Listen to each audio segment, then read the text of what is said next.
بسم الله الرحمن الرحيم. نحمده ونصلي على رسوله الكريم. أما بعد، فأعوذ بالله من الشيطان الرجيم. بسم الله الرحمن الرحيم. من ذا الذي يقرض الله قرضا حسنا فيضاعفه له أضعافا كثيرة والله يقبض ويبسط وإليه ترجعون. صدق الله العظيم. قال النبي صلى الله عليه وسلم: إذا مات الإنسان انقطع عنه عمله إلا من صدقة جارية أو علم ينتفع به أو ولد صالح يدعو له أو كما قال عليه الصلاة والسلام. محترم دوستو، بزرگو، دینی ایمانی بھائیو،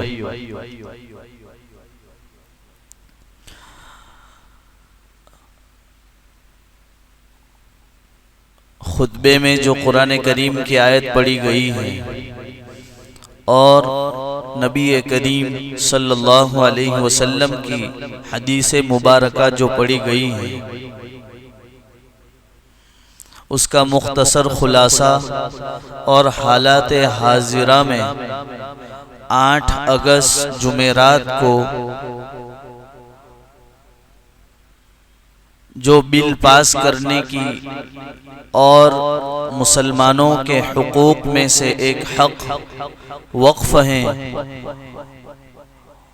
اس پر جو غلط نگاہیں ڈالی گئی ہیں، اس پر میں اپنے آپ کو اور آپ لوگوں کو متوجہ کرنا چاہتا ہوں. ایک بات ہمیشہ یاد رکھیں کہ دنیا میں رہتے ہوئے اپنے حق کے لیے لڑنا اور اپنے حق کی حفاظت کرنا یہ ہم سب کے لیے ضروری ہے. اور ہندوستان کے آئین آرٹیکل 14, 15, 25, 30 کے مطابق جو امبیڈکر صاحب نے لکھا ہے، اس کے مطابق مذہبی آزادی ہم سب کو ملی ہے. ہمارے حق کے خلاف جو شخص جائے گا، قرآن اور سنت اور اللہ نے جو شریعت ہمیں عطا فرمائی ہے، یہ ہماری مذہبی آزادی ہے. اور ملک کا قانون اور آئین بھی یہی کہتا ہے کہ ہر شخص کو اپنے مذہب میں رہتے ہوئے اس کو آزادی ہے. تو یہی بات میں آپ کے سامنے رکھنے جا رہا ہوں. قرآن کریم کی آیت من ذا الذی یقرض اللہ قرضا حسنا، کہ اللہ رب العزت قرآن کریم میں فرماتے ہیں جو شخص اللہ کو قرض حسنا دے گا فَيُضَاعِفَهُ لَهُ أَضْعَافًا كَثِيرًا، اللہ اس کو دوگنا کر کے دے گا، ڈبل کر کے دے گا. اور نبی کریم صلی اللہ علیہ وسلم کی حدیث مبارکہ مسلم شریف میں ہے، حضرت ابو ہریرہ رضی اللہ تعالی عنہ اس کے راوی ہیں، کہ انسان دنیا میں رہتے ہوئے تو عمل کرتا ہے، لیکن دنیا سے جانے کے بعد صرف مسلمان ہی نہیں بلکہ مسلمان مذہب جو ہمارا اسلام ہے، اس کے علاوہ دیگر مذاہب کے لوگ اور ان کے بڑے اور ان کے بزرگ جتنے بھی گزرے ہیں، سب لوگ دان اور وقف کرتے چلے آئے. اور ہمارے یہاں بھی الحمدللہ ہمارے بڑوں نے، بزرگوں نے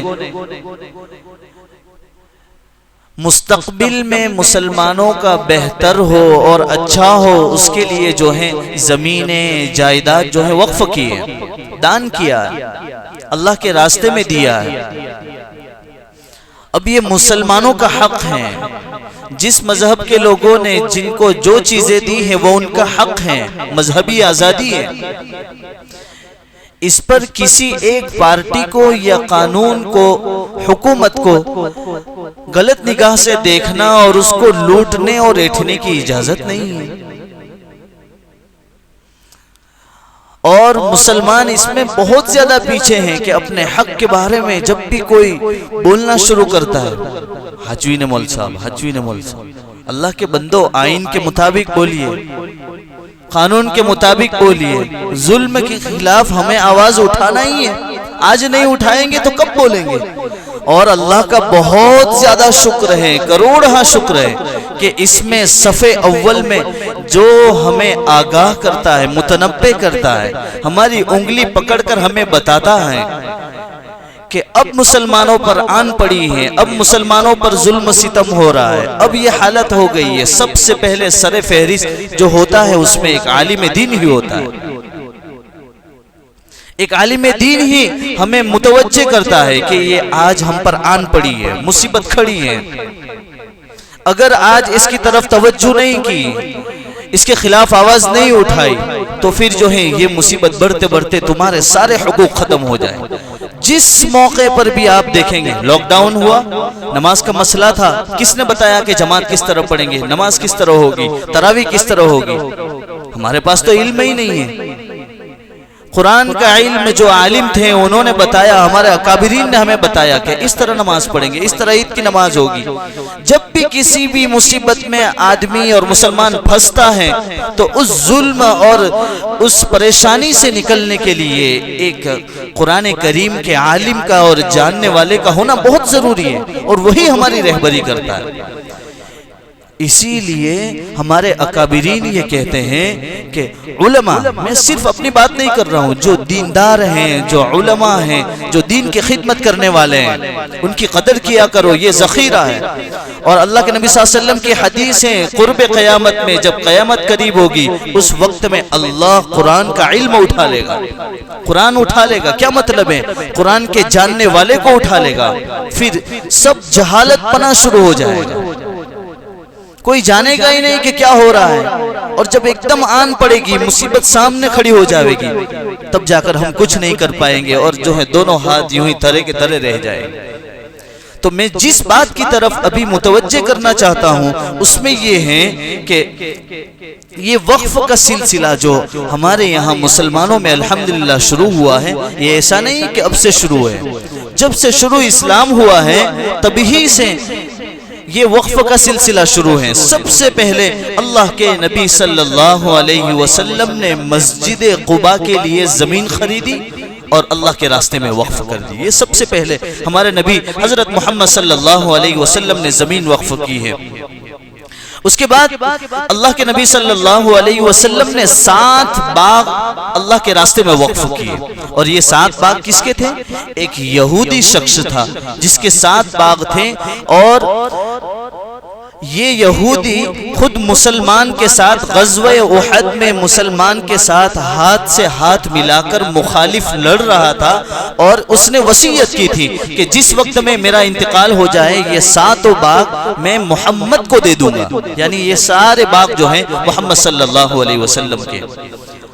تو جس وقت میں اس یہودی کا انتقال ہوا، ہجرت کے 32 ماہ کے شروع میں اس کا انتقال ہو گیا، اور اس کے بعد یہ سارا مال اللہ کے نبی صلی اللہ علیہ وسلم نے اللہ کے راستے میں جو ہے وقف کر دیا۔ حضرت عمر رضی اللہ تعالی عنہ کے بارے میں ہے، خود ان کے بیٹے روایت کرتے ہیں، ابن عمر رضی اللہ تعالی عنہ، کہ خیبر کی زمین جو حضرت عمر رضی اللہ عنہ کو ملی تھی اللہ کے راستے میں وقف کر دی۔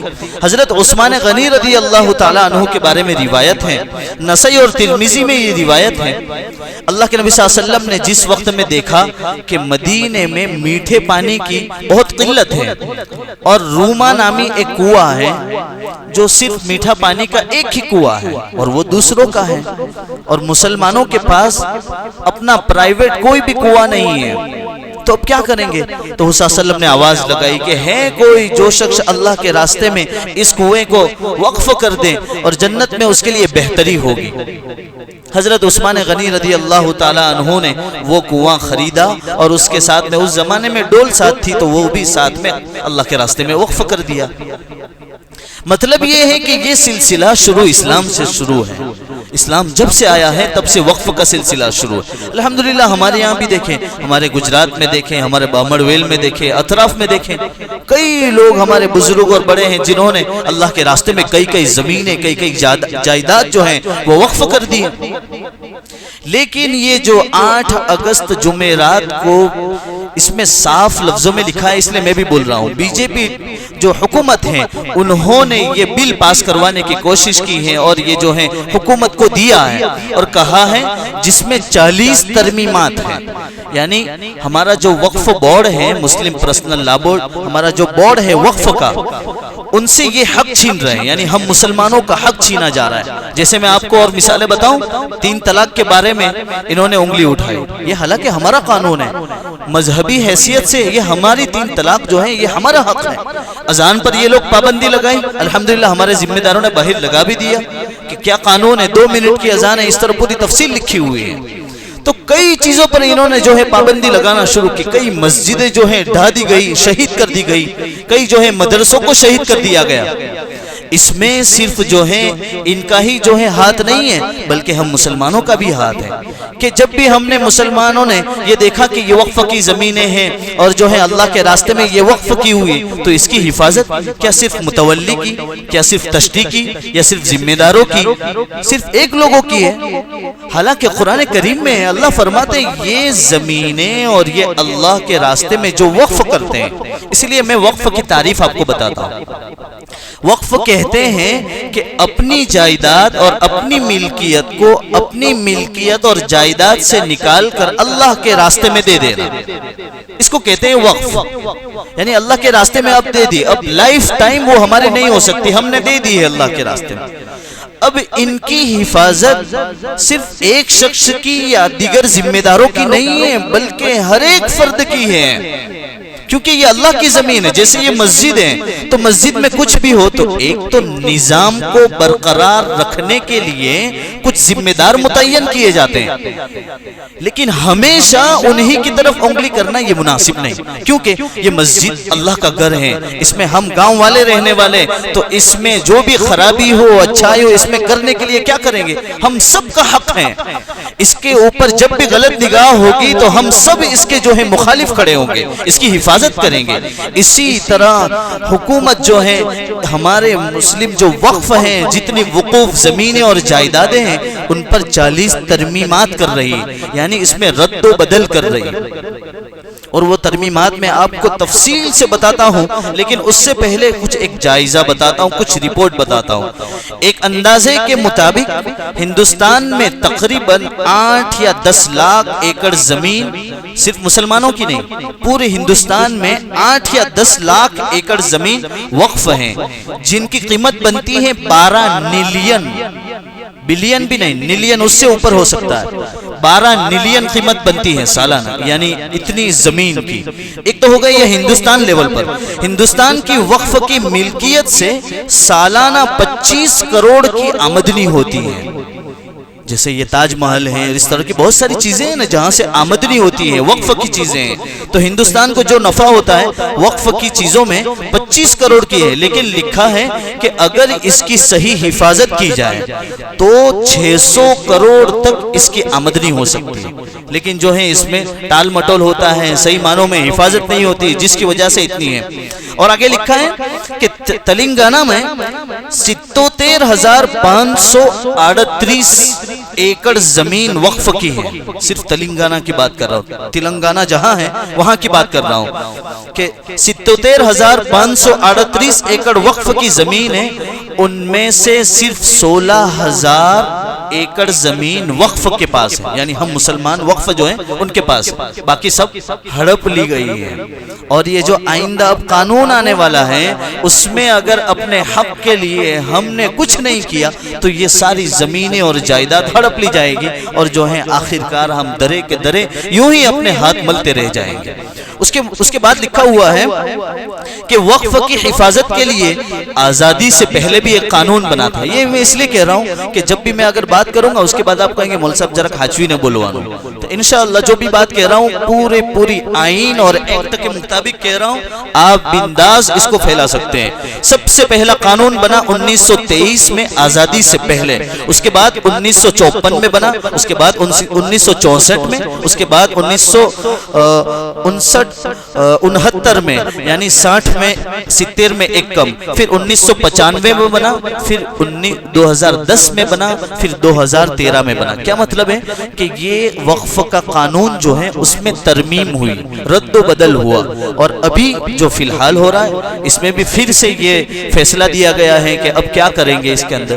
تو ہم مسلمانوں کی ابھی مسلم پرسنل لا بورڈ کی جانب سے ہمیں یہ ترغیب دی گئی، اور ہم سب اماموں اور ہم سب لوگوں کو، گاؤں والوں کو یہ کہا گیا ہے کہ اپنے اسمارٹ فون کے ذریعے سے ہم کو ایک چیز دکھائی گئی ہے، سامنے رکھا گیا ہے، اور اس میں جا کر ای میل کریں گے اور اس کے خلاف ووٹ کریں گے، اور کہیں گے کہ جو ہے ہمیں یہ قانون اور یہ بل بالکل بھی قابل قبول نہیں ہے، ہم اس کے خلاف جو ہے اپنا ووٹ ڈالتے ہیں۔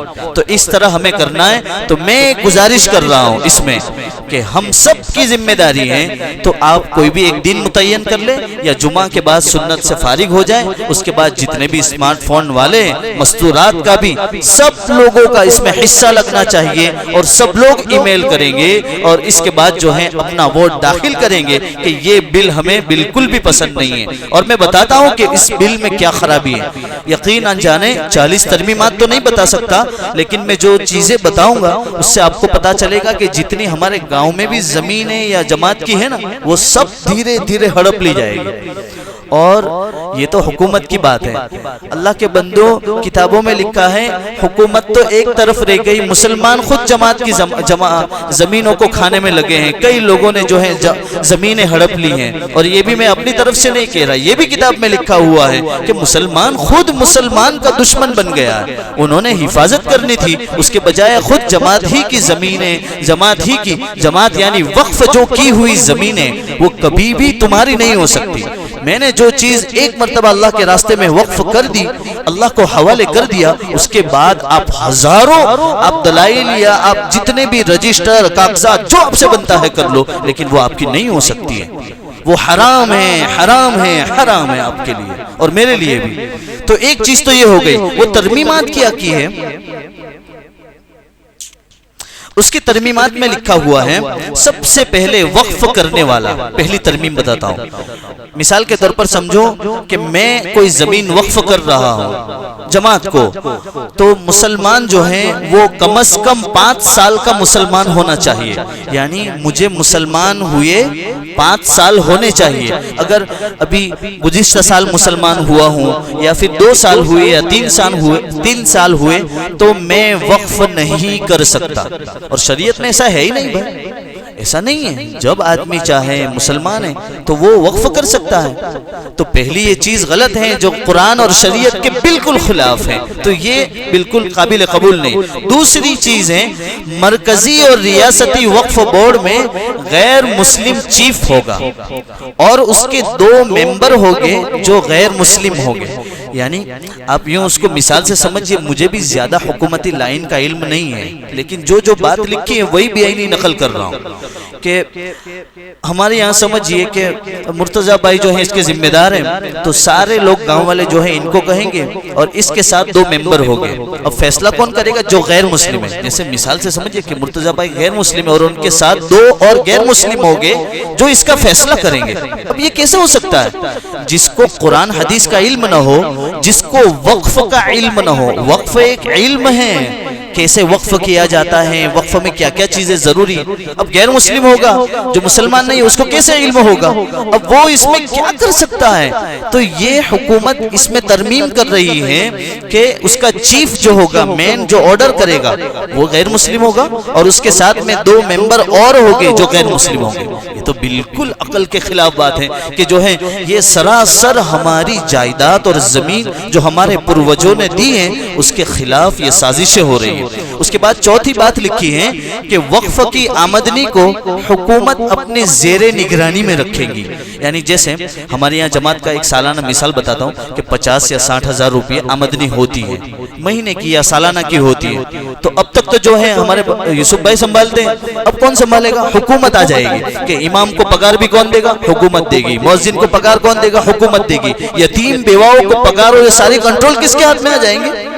اللہ کے بندو, سالہ سال سے ہمارے بڑے جو ہیں یہ نظام چلا رہے ہیں اور وقف جو ہے یہ ہمارے ہاتھوں میں ہے اور مسلمانوں کے ہاتھوں میں. اب تمہارے ہاتھ میں آ گیا اور کتابوں میں لکھا ہے کہ یہ صرف ہمارے آنکھوں پر لال پٹی پڑھائی جا رہی کہ ہم یتیم اور بیوہ اور غریب اور مسکین کو اپنا یہ سارا پیسوں کا کنٹرول لے کر ان کی مدد کرنا چاہتے ہیں. یہ صرف الفاظ کی لفاظی ہے اور کچھ بھی نہیں. یہ پٹی پڑھائی اس سے پہلے بھی گئی ہے اور مسلمان اتنے بولے بالے ہیں کہ ان کی باتوں میں آ جاتے ہیں. اس لیے ہمیں اس کے خلاف اپنی آواز کو اٹھانا ہے. تو ایک بات یہ, اور اس کے بعد لکھا ہے اور ترمیم ہے کہ زبانی وقف اگر کوئی کرتا ہے, جیسے میں یہاں بیٹھے بیٹھے کہوں کہ دھرمپور میں 5 ایکڑ زمین ہے, وہ میں جو ہے بامڑویل جماعت کو وقف کرتا ہوں, تو میں نے یہ جو بولا ہے یہ میرا بول کوئی اعتبار نہیں رکھتا ہے, ایسا کہتے ہیں. حالانکہ شریعت میں حضرت امام ابو حنیفہ فرماتے ہیں کہ ایک عاقل بالغ مسلمان یا کوئی بھی شخص بولتا ہے تو وہ بیکار نہیں بولتا ہے, وہ غلط نہیں بولتا ہے, بہت سوچ سمجھ کر بولتا ہے. اس کے بولنے کا, اس کے کہنے کا بہت زیادہ اعتبار ہے. اور یہاں یہ قانون میں کہا جا رہا ہے کہ اگر زبان سے اس نے وقف کیا تو یہ وقف نہیں مانا جاوے گا جب تک کہ کاغذات اور دیگر جو دستاویز وہ اس کے سامنے نہ رکھے جائے. یہ بات الگ ہے کہ بھائی جو چیز آپ دے رہے ہیں اس کے کاغذات اور جو ہیں زمین اس کے دستاویز جو ہیں دینے چاہیے, یہ الگ بات ہے. لیکن ایک آدمی یہ کہہ رہا ہے کہ میں نے یہ وقف کر دیا تو ہو گیا, اس کی بات کو رد نہیں کیا جا سکتا. میں اس میں یہ بتانا چاہتا ہوں کہ زبانی وقف کرنا یہ شریعت میں ہمیں اجازت ہے. ایک آدمی یہاں سے کہہ دے مرتے وقت وصیت کی کہ یہ میرے بیٹے کا یہ ساری چیزیں ہو گئی, اس کے بعد جو یہ چیزیں ہیں یہ مکان میں بامڑویل جماعت کو وقف کرتا ہوں, تو بننے کے لیے کیا وہ دستاویز وہ سب ڈھونڈنے جائے گا آدمی؟ اس میں بول دیا بچے لوگ جو ہے موقع ملے گا اس کے بعد جا کر دے دیں گے کہ یہ ساری چیزیں اب آپ کے حوالے ہیں. تو اس میں بھی یہ ترمیم کرنا چاہتے ہیں اور یہ ہمارے حق کو چھیننا چاہتے ہیں, اور یہ ساری آزادی آمدنی وغیرہ جو ہے وقف ایک 1995 کے خلاف ہے. یعنی یہ ساری چیزیں جو حرکت کرنا چاہتے ہیں خود آئین میں لکھا ہے کہ اس طرح یہ حرکتیں نہیں کر سکتے, اور اسی کے خلاف ورزی یہ خود کر رہے ہیں. اور اسی طرح ہندوستان کے آئین کے مطابق آرٹیکل 14, 15, 25, 30 کے اصولوں کے خلاف یہ ہماری آمدنی پر قبضہ کرنا چاہتے ہیں جو بالکل سراسر غلط ہے. اس لیے میں سارے بامڑویل والوں سے اور اس لائن سے جتنے بھی سن رہے ہیں سبھی لوگوں سے یہ درخواست کرتا ہوں کہ ابھی نماز کے بعد یا سنت کے بعد یا پھر ہم خود اس کی ذمہ داری اٹھائیں. آخری تاریخ 13 ہے, یہ بات ذہن میں رکھ لیں, 13 تاریخ ہے, اس کے بعد موقع نہیں ملے گا. یعنی اپنے حق کو خراب نہ ہو اور اپنے حق کو بچانے کے لیے ہمیں خود لڑنا پڑے گا. اس کے لیے کیا کریں گے؟ اللہ کے نبی صلی اللہ علیہ وسلم نے فرمایا کہ بھائی ایمان کے 3 درجے ہیں, جب بھی ظلم ستم ہو رہا ہو تو اس وقت میں اپنے ایمان کی حفاظت, قرآن حدیث کی حفاظت کے لیے کیا کریں گے؟ تو ایمان کے 3 درجے ہیں. جیسے میں اس موبائل کے ذریعے اور آپ کو بول رہا ہوں تو پہلا درجہ ہے کہ ظالم کے خلاف بولے. دوسرا درجہ ہے کہ ہاتھ سے ہو سکتا ہے تو ہاتھ سے روکیں گے, تو ہمیں ہاتھ سے ہی کرنا ہے. اپنے ای میل کے ذریعے سے ووٹ کریں گے اور اس بل کے خلاف جو ہے اپنا مقدمہ دائر کریں گے. دوسرا درجہ.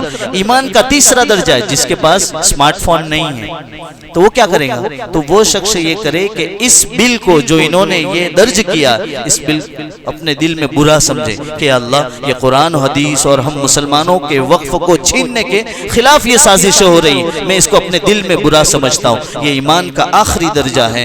بس یہی کچھ باتیں بتانی تھی. اس کے بعد میں آپ کو ایک ہدیہ پیش کرتا ہوں, اور ایک ایسا ہدیہ ہے جو ظلم ستم مصیبت میں پڑ جائیں, خطرناک مصیبت ہو جیسے یہ آئی ہے ابھی, ایسی ہر وقت آتی ہی رہتی ہیں. اور ایک بات یاد رکھنا، جو اچھے ہوتے ہیں، حق پر ہوتے ہیں، ان کے خلاف سازشیں ہوتی رہتی ہیں. ٹینشن مت لو، کیونکہ جو اللہ کے نبی صلی اللہ علیہ وسلم 3 سال تک جو ہے شعب ابی طالب میں رہے ہیں، وہاں گھاٹی میں رہے، اس کے بعد ہجرت کرنے کو کہا. جو حق پر ہوتا ہے اس کے خلاف سازش ہوتی ہے، لیکن ڈرنا نہیں، مایوس نہیں ہونا ہے.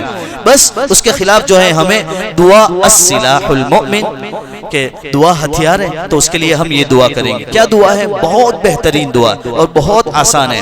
لا الہ الا اللہ العظیم الحلیم، لا الہ الا اللہ رب العرش العظیم، لا الہ الا اللہ رب السماوات ورب الارض ورب العرش الکریم. یہ بخاری شریف کی روایت ہے. حضرت علی رضی اللہ تعالیٰ عنہ فرماتے ہیں کہ اللہ کے نبی صلی اللہ علیہ وسلم نے مجھے بتایا کہ جس وقت میں کسی ظالم بادشاہ کا ڈر ہو یا مصیبت میں ہو، اس وقت میں یہ دعا پڑھ لو، آپ کا دل مطمئن ہو جائے گا. اور یہ دعا میں مانگتا جا لیتا جا وہیں سے لے کر آیا ہوں. اس کے بعد لکھا ہے حجاج بن یوسف، یہ بہت بڑا ظالم تھا، تو اس نے جو ہے اس کے ساتھ عبداللہ بن جعفر رضی اللہ تعالیٰ عنہ نے اپنی بیٹی کا نکاح کروا دیا. اب اس کو ڈر لگتا تھا کہ حجاج بن یوسف تو سب کو اڑا دیتا ہے. اپنی بیٹی کا نکاح کروایا اور بیٹی کو یہ وصیت کی کہ قبلے کی طرف کھڑے ہو کر یہ جو دعا پڑھی ہے یہ دعا پڑھتی رہنا، یعنی جب بھی موقع ملے. لکھا ہے کتابوں میں کہ حجاج بن یوسف نے اس اپنی بیوی کے ساتھ کبھی بھی ظلم نہیں کیا، یہ راوی نے خود لکھا ہوا ہے. اس کے بعد بھی ایک انوبھو ہے، 3 انوبھو لکھے ہوئے ہیں، وہ آپ پڑھ لیں. وآخر دعوانا ان الحمد للہ رب العالمین.